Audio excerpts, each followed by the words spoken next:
হাজার হাজার কোটি টাকা নতুন করে হাসিনার সাথে মিটিং করেছে, ইলেকশনের আগে বড় বড় ফিগারকে এখানে অ্যাসাসিনেশন করা হবে, গুপ্ত হত্যা করা হবে। পুরো এখানে ভারতীয় আধিপত্যবাদ এখানে সব থেকে বেশি অ্যাক্টিভ আছে। এখানে আওয়ামী লীগের হাজার হাজার কোটি টাকা, তার সচিবরা, তার পুলিশরা, তার পান্ডারা সব রয়ে গেছে। আর্মির মধ্যে একটা বড় অংশ রয়ে গেছে, কোনো সংস্কার করা হয় নাই। তারা বারবার স্যাবোটেজ করবার চেষ্টা করছে, এই রাষ্ট্রকে, এই সরকারকে ফেল করানোর চেষ্টা করছে।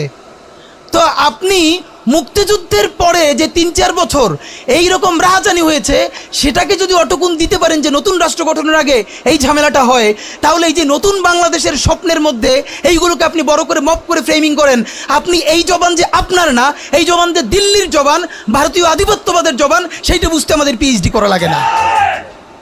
সুতরাং জুলাই সনদের সাথে নির্বাচনের ক্ষেত্রে শুধু আমাদের 2 মিনিট কথা। নির্বাচন হতে হবে। আমি একটু ভদ্রতার সাথে এবং শ্রদ্ধার সাথে বিনয় আমি জানাচ্ছি যে ভাইরা যেটা বলেছেন সকল দল মিলে আগামী 20 বছর নির্বাচন না হোক, না, এটা আমরা চাই না। আমরা নির্বাচন চাই।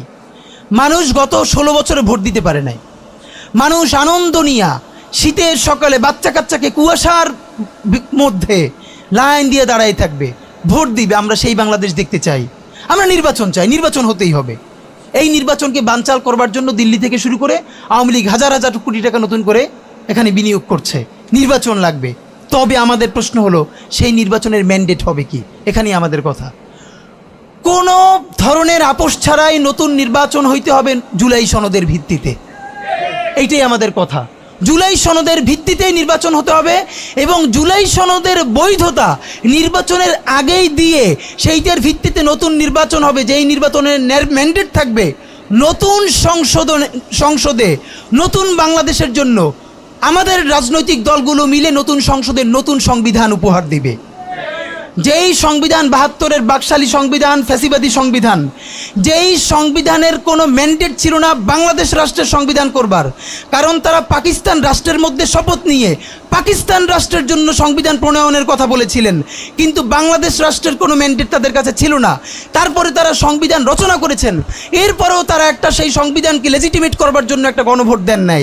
এরপরে যারা 73-এর একটা ভোট চুরির নির্বাচন দিয়েছে, সেই 73-এর নির্বাচনের ভোটের ইশতেহারের মধ্যেও তারা এই সংবিধানকে তারা লেজিটিমেসি দেন নাই, ইশতেহারে রাখেন নাই।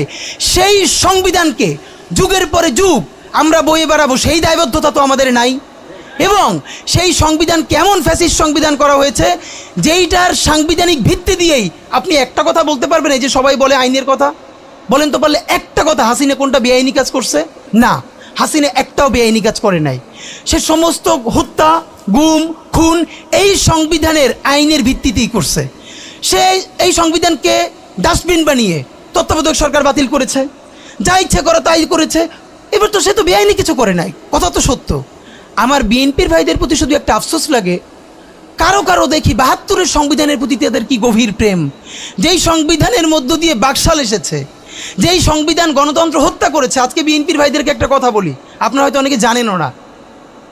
পৃথিবীতে দ্বিতীয় ইতিহাস আছে কিনা মান্না ভাই জানলে বলবেন, আমি ভাইয়ের কাছ থেকে শুনতে চাইব। জিয়াউর রহমান তো একজন সামরিক শাসক ছিলেন।